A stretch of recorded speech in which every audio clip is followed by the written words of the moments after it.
지난 주말 부천에서만 6명의 코로나19 확진자가 나왔습니다. 확진자의 가족과 동료들이 잇따라 감염된 사례입니다. 더불어민주당이 부평을의 홍영표 의원을, 계양을의 송영길 의원을 각각 단수 공천했습니다. 코로나19 확산으로 요즘 식당을 찾는 손님들이 크게 줄었는데요. 포장 전문 판매로 영업 전략을 바꾸는 모습들이 나타나고 있습니다. 코로나19 감염증 확산 때문에 최근 김포 지역 5일장이 장을 열지 못했는데요. 김포시가 장소 사용을 허용하면서 다시 장을 열게 됐습니다.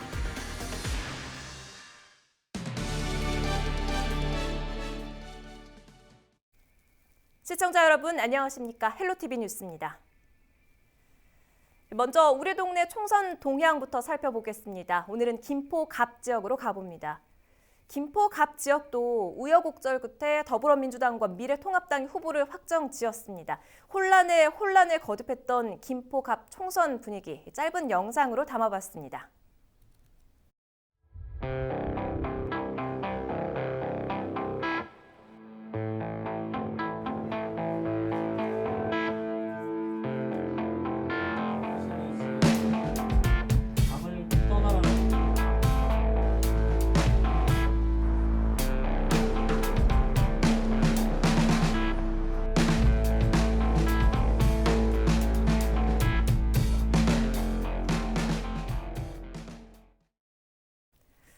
네, 김포 갑 지역은 본선 전부터 상당한 진통이 있었는데요. 취재 기자와 함께 자세한 이야기 나눠보겠습니다. 이세진 기자, 김포 갑 후보들을 직접 만나고 왔죠. 네. 총선을 앞둔 지역의 분위기를 좀 전해주시죠. 네, 아시다시피 코로나19 사태 속에서 후보들 모두 선거운동에 어려움을 좀 겪고 있었습니다. 네. 영상에서도 잠깐 보셨지만 대면 선거운동은 피하고 출퇴근길 시간에 거리 유세에 나서고 있는 모습이었는데요. 김포 갑 지역은 아무래도 지역민들의 수건이기도 한 교통 현안들에 대한 민감도가 좀 높았습니다. 네. 후보들 저마다 일명 GTX-D 노선 유치나 지하철 5호선 유치를 비롯한 지역 현안을 공통 공약으로 내세워 표심 잡기에 나서고 있었습니다. 네, 그렇다면 이 본선 티켓을 거머쥔 후보들의 면면을 좀 살펴볼까요? 네, 먼저 더불어민주당입니다. 더불어민주당은 김두관 의원의 빈자리에 김주영 예비후보를 전략 공천했는데요. 김 후보는 9일 기자회견을 통해 김포 갑에서 공식 출마 선언을 하고 민주당 대표 주자로 뛰게 됐습니다. 전 한국노총 위원장을 지낸 김 후보는 노동과 경제 현안 전문가라는 점을 내세워 최대의 이점으로 내세우고 있습니다. 주요 공약으로는 GTX D노선 유치와 같은 교통정책을 포함해 과밀화급 같은 지역 현안 해결을 우선으로 내놨습니다. 김주영 후보가 김포 갑 민주당 대표 주자로 뛰는 각오 한번 들어보시죠. 중앙무대에서 20년 가까이 노사정 대표자들과 교섭하고 또 협상을 이끌어 왔습니다. 많은 성과들도 있었고 중앙무대에 아주 많은 다양한 네트워크들이 있습니다. 그들을 통해서 우리 김포시에 해결해야 될 여러 난제들을 최선을 다해서 풀어내도록 하겠습니다. 더불어민주당 김주영 후보의 목소리 직접 들어봤고요. 한편 미래통합당도 최근 김포 갑 지역의 공천을 확정지었지요. 네, 미래통합당도 단수 공천으로 김포 갑 대표 주자를 정했습니다. 네. 박진호 예비 후보인데요. 전 김포 갑 당협위원장으로 활동을 했던 박 후보는 지역을 잘 아는 젊은 정치인이라는 점을 내세워 지역민 표심 잡기에 나서고 있습니다. 박 후보는 교통이나 복지 정책처럼 지역민들의 수건 사업은 물론 경제 분야의 굵직한 현안들도 놓치지 않겠다는 각오입니다. 박진호 후보의 각오도 한번 들어보시죠. 제 1호 공약은 경제 공약이었습니다. 근로기준법과 최저임금법을 개정하는 것이 저의 1호 공약입니다. 급속도로 올라간 최저임금과 근로시간 단축으로 통해서 자영업자분들과 소상공인들이 많이 힘들어하고 계십니다. 그래서 저 박진호가 반드시 이 문제 해결해서 모두가 잘 사는 또 자영업자와 소상공인이 잘 사는 김포를 만들겠습니다. 김포갑의 박진호 미래통합당 예비 후보의 목소리 들어봤고요. 이런가 하면 변수도 있습니다. 김포갑에서는 민주당을 나와서 무소속으로 뛰는 후보가 있죠. 네, 그렇습니다. 유영록 예비 후보인데요. 유영록 예비 후보는 민주당이 전략공천을 확정지으면서 동시에 탈당 선언을 했습니다. 네. 때문에 예비 후보 등록은 더불어민주당으로 했지만 결국은 무소속으로 남은 선거를 치르게 됐는데요. 유 후보는 민주당의 전략공천을 낙하산 공천이라고 비판을 하면서 지역을 제대로 아는 사람이 일꾼이 돼야 한다라는 목소리를 내고 있습니다. 민선 5, 6기 전 김포시장을 지낸 유 후보, 김포갑에 돌풍을 일으키겠다는 각오인데요. 직접 한번 들어보시죠. 민선 5, 6기에 계획한 일들, 특히 이제 교통 부분에 있어서는 어떻든 지하철 문제입니다. 제가 김포 지하철을 완성시켰지만 추후에 지금 그 지하철 5호선 연장에 관한 건, 또 우리 GTX D라인이 지금 장기 교통 계획에는 지금 포함되어 있습니다. 이런 것들을 지하철 해본 사람이 저는 힘있게 추진할 수 있다고 봅니다. 무소속 유영록 후보의 이야기 들어봤고요. 김포갑에 도전장을 내민 후보들이 또 있지요. 네, 군소 정당들에서도 저마다 예비 후보를 내고 네. 총선에 뛰어들었습니다. 먼저 민생당에서는 지난 20대 총선에서도 후보로 뛴 이력이 있는 하금성 예비 후보가 등록을 마쳤습니다. 네. 이어서 자유공화당에서는 김두섭 예비 후보가 등록을 마쳤는데요. 또 국가혁명배당금당에서는 김윤주, 김준우, 조성진 예비 후보가 등록을 마치고 후보군으로 뛰고 있습니다. 그렇군요. 이렇게 김포갑 총선 동향 살펴봤고요. 이번에는 인천 지역 총선 상황도 살펴보겠습니다.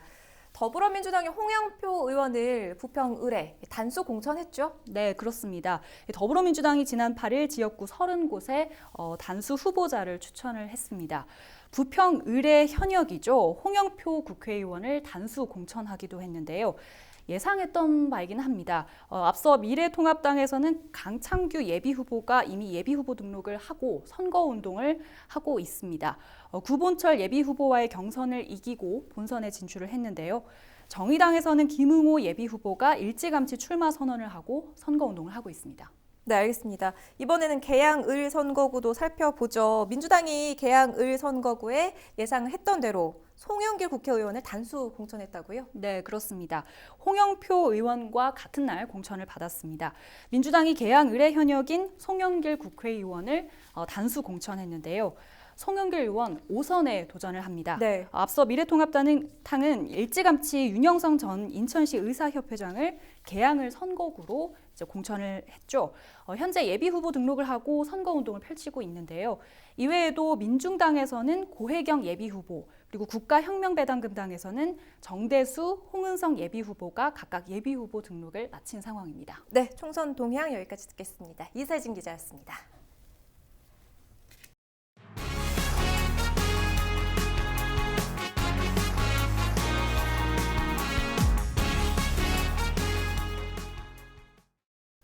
주말 사이 부천에서는 코로나19 확진자가 추가됐습니다.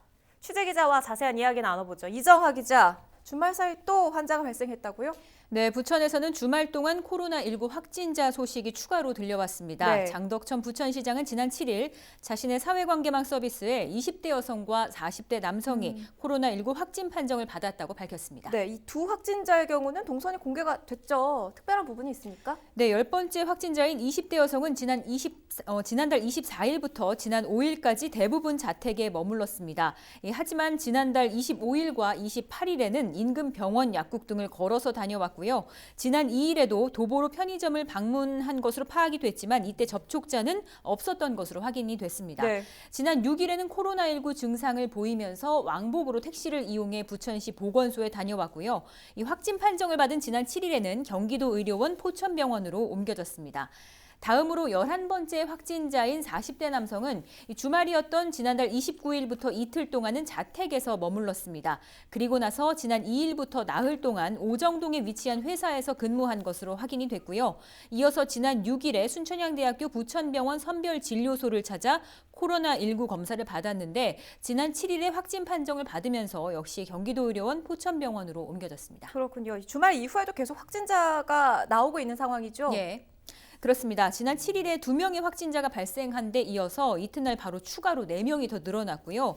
이로써 주말 사이에만 모두 6명이 추가 발생을 했는데 조금 전에 6시 반 기준으로 2명이 추가 확진됐습니다. 그렇군요. 앞으로의 추이도 계속 전해주시죠. 이정하 기자였습니다.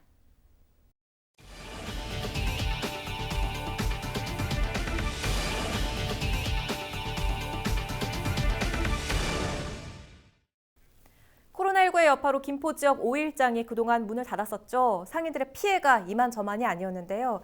김포 지역 5일장이 운영을 재개합니다. 상인들은 다시 문을 여는 만큼 시민들의 많은 관심을 희망했는데요. 김포시에는 시민들의 불안감을 줄이기 위해 철저한 방역을 요청했습니다. 이재필 기자입니다. 양곡 5일장이 열리는 김포시 양촌읍의 공영 주차장입니다. 오는 11일 이곳 양곡장을 시작으로 김포 지역 5일장이 다시 문을 엽니다. 지난달 26일 김포시는 코로나19의 확산을 막기 위해 지역 5일장의 운영을 중단했습니다. 약 2주일간 장사를 할 수 없었던 상인들, 피해는 상당했습니다. 저희 같은 경우는 이제 그 튀김이랑 파는데 그 준비를 해놨다가 다 버리고 지금 손해가 많습니다. 직접 하루 나와서 하루 버는 입장이라 좀 힘들지요. 아무래도 생계가. 아픔을 딛고 다시 생업을 이어갈 5일장 상인들. 그동안 문을 닫았던 탓에 시민들의 발길이 뜸해질까 걱정도 됩니다. 이번에 우리가 얼마만큼 많이 쉬었다가 한 보름 이상 쉰 상태에서 다시 열리니까 시민들이 알지도 못하고 그러니까 시민들 좀 많이들 와주셔가지고 우리 서로 상생에 이러한 걸 한다는 의미로 많이들 와주셨으면 고맙겠습니다. 상인들은 김포시에서 5일장에 대한 방역에 보다 적극적으로 나서주길 희망했습니다. 시장을 찾는 시민들의 불안감을 줄이기 위해서입니다. 장을 열기 전에 방역을 좀 철저히 좀 해주시고 그래야 우리 시장 보러 나오는 사람들이 안심하고 장을 볼 수 있게끔 해줬으면 그게 최우선이죠. 오는 11일 양곡장을 시작으로 김포 5일장과 마송 5일장 그리고 하성 5일장도 날짜에 맞춰 개장할 예정입니다. 김포 지역 5일장이 코로나19를 딛고 과거의 활기찬 모습을 되찾길 기대합니다. 헬로티비 뉴스 이재필입니다. 코로나19 사태로 힘든 분위기 속에서도 서로 힘을 합쳐 위기를 극복하고자 하는 따뜻한 움직임이 일고 있어서 위안을 주고 있죠. 인천시에서 코로나19 확산으로 매출 급감 등 경제적으로 고통을 겪고 있는 소상공인과 자영업자를 위해 민관이 함께 착한 임대료 분위기 확산 운동을 전개하고 있습니다. 지난주에는 부평 문화의 거리 상인회를 화상으로 연결해서 현장의 목소리를 들어봤는데요. 오늘 이 시간에는 인천시 소상공인 정책과를 연결해서 자세한 정책 내용 그리고 상황을 들어보도록 하겠습니다. 이병태 인천시 소상공인 정책과장과 전화로 연결이 되어 있습니다. 과장님 안녕하십니까? 네, 안녕하세요. 인천시 소상공인 정책과장 이병태입니다. 반갑습니다. 코로나19 때문에 시민들이 정말 집 밖을 나오고 있지 않아서 소상공인과 자영업자분들이 크게 어려움을 겪고 계실 텐데요. 이 착한 임대료 확산 운동은 어떤 취지로 마련하게 되셨습니까? 네, 현재 코로나19로 경제적 고통을 겪고 있는 소상공인, 자영업자 대부분이 임대료 납부에도 큰 어려움을 겪는 등 이중고에 시달리고 있습니다. 네. 이런 상황에서 우리 인천시에서도 일부 건물주들이 자발적으로 임대료 감면을 해주고 있고 또 전통시장 상점가에서도 많은 분들이 현재 동참하고 있습니다. 그래서 저희들이 착한 임대료 확산 등 사회적 분위기를 통해서 어려울 때 서로 상생하는 그런 지역 공동체로 이어감으로써 경제적 어려움을 겪고 있는 우리 영세 소상공인과 또 자영업자에게 큰 힘이 될 것입니다. 네, 현재 인천시에서는 얼마나 많은 임대인들이 참여를 하고 있습니까? 네, 현재 착한 임대인께서 임대료 인하를 해준 곳은 3월 9일 현재 전통시장 및 상점가 등 18개 지역의 333개 점포에 이르르고 있습니다. 네. 이중 전통시장은 용현시장 등 9개 시장에 115개 점포가 동참을 했고요. 또 상점가는 간석동 상가 등 9개 지역에 218개 점포가 동참하고 있습니다. 그렇군요. 아픔을 서로 나누는 따뜻한 마음이 느껴지는데 임차인들에게 정말 현실적인 도움이 되겠습니다. 혜택에 대해서 구체적으로 좀 말씀을 해주시죠. 네, 그 건물주인 그 착한 그 임대인들께서 임차인은 그 소상공인에게 임대료 인하한 그 기간과 그 인하 내용을 한번 말씀을 드리면, 그 인하 기간은 2개월부터 3개월 기간이 전체 80% 제일 많았고요. 또 1개월 또는 사태 종료시까지 그 인하하겠다는 것도 각각 한 9%와 10%에 이르고 있습니다. 네. 그리고 또 임대료 그 인하율을 보면 20% 내지 30% 그 임대료 인하해 주는 곳이 전체의 그 87%로 제일 많았습니다. 그리고 또 10% 인하는 11%, 그다음에 1개월간 또 전액을 감면해 주겠다는 점포도 그 6개나 있었습니다. 그래서 임대료 그 감액하는 그 금액을 볼 때는 월 10만 원부터 160만 원에 이르고 있습니다. 그렇군요. 자, 말씀해 주신 것처럼 무엇보다도 임대인들의 적극적인 참여가 가장 중요할 걸로 보이는데 마지막으로 임대인들에게 한 말씀 남겨주시지요. 네, 그 임대료 인하에 먼저 그 자발적으로 적극 동참해 주신 그 착한 임대인 여러분께 깊은 감사의 말씀을 드립니다. 이렇게 그 어려울 시기에 그 임대료 인하 결정은 그 행복한 우리 지역 공동체 실현에 그 어떻게 보면 한 걸음 더 나가가는 것이라고 이제 생각을 들고요. 또 경제적 어려움을 겪고 있는 우리 그 영세 소상공인 및 그 자영업자에게는 아주 큰 용기와 희망을 주었다고 봅니다. 그래서 앞으로 착한 임대인 여러분들께서도 여러 어려움이 있으시겠지만은 그 착한 임대료 운동에 더 많은 분들이 자발적인 참여를 부탁드리겠습니다. 네, 말씀 잘 들었습니다. 이병태 인천시 소상공인 정책과장 이야기 들어봤습니다. 코로나19 확산으로 요즘 식당을 찾는 손님들이 크게 줄면서 소상공인들의 어려움이 가중되고 있습니다. 이 같은 어려움을 극복하기 위해 일부 식당에서는 실내 장사는 포기하고 포장 전문 판매로 영업 전략을 바꾸면서 불황을 극복하고 있다고 하는데요. 김호 기자가 보도합니다. 파주의 한 식당. 점심시간이 임박했지만 식당 문은 닫혀 있고 출입문은 테이블로 막혀 있습니다. 테이블 위에는 손 세정제와 함께 전화번호와 포장 음식을 가져가는 곳이라는 푯말이 적혀 있습니다. 식당을 찾은 손님은 문이 닫힌 걸 알고 잠시 머뭇거리다 푯말에 적힌 전화번호로 메뉴를 주문합니다. 포장하러 왔는데요. 갈비탕 하나랑 고라니탕 하나 주세요. 네, 여기 계좌 입금할게요. 냉면과 갈비탕을 주로 파는 이 식당은 코로나19가 확산되면서 손님과의 접촉을 줄이기 위해 모든 메뉴를 포장 판매로 바꿨습니다. 네, 처음에는 왔는데 문이 닫혀 있어서 판매를 안 하는 줄 알았어요. 근데 이제 코로나 때문에 확산이 많이 되어서 사실 같이 식당에서 밥을 먹으면 누가 왔다 갔는지도 모르고 또 우리 아이들도 위험할 것 같아서 좀 꺼려졌는데 오히려 이렇게 먹고 싶은 음식을 포장해서 가니까 훨씬 더 안전하고 더 좋은 것 같아서. 일부 단골 손님들은 여전히 식당 문을 열고 들어오지만 코로나19가 잠잠해질 때까지 실내 판매를 중단하며 사회적 거리 두기 운동에 동참하기로 했습니다. 대신 포장 판매를 위해 신메뉴를 개발하는 등 위기를 기회로 삼고 있습니다. 지금 도시락 메뉴를 출시를 했습니다. 거기에는 그 반찬과 이런 것들을 저희가 다 직접 만들어서 하는데 저희가 생각지도 않게 굉장히 많은 분들이 찾아주셨고 단체로도 해주셔서 오히려 이것이 더 그 코로나 확산 예방에도 좋고 국민 건강에도 좋고 여러 가지 면에서 좋은 것 같습니다. 디저트 가게들도 손님과의 비대면 방식으로 불황을 극복하고 있습니다. 떡 케이크를 파는 이 가게는 철저히 전화를 통해 주문을 받습니다. 손님이 주문한 떡을 찾으러 오게 되면 가게 앞에 설치된 탁자에 제품을 넣어도 매장 내 출입을 차단하고 있습니다. 인근에 위치한 마카롱 가게 역시 홀 판매를 중단했습니다. 커피와 마카롱은 모두 테이크아웃으로만 판매하고 주문도 매장 밖에서 전화로 받습니다. 처음엔 어색해하던 손님들도 오히려 코로나19 감염에 안전하다며 반기고 있습니다. 더 이상 확진자가 늦지 않게 하기 위해서 대면했던 그 영업 방식을 비대면으로 바꿨고요.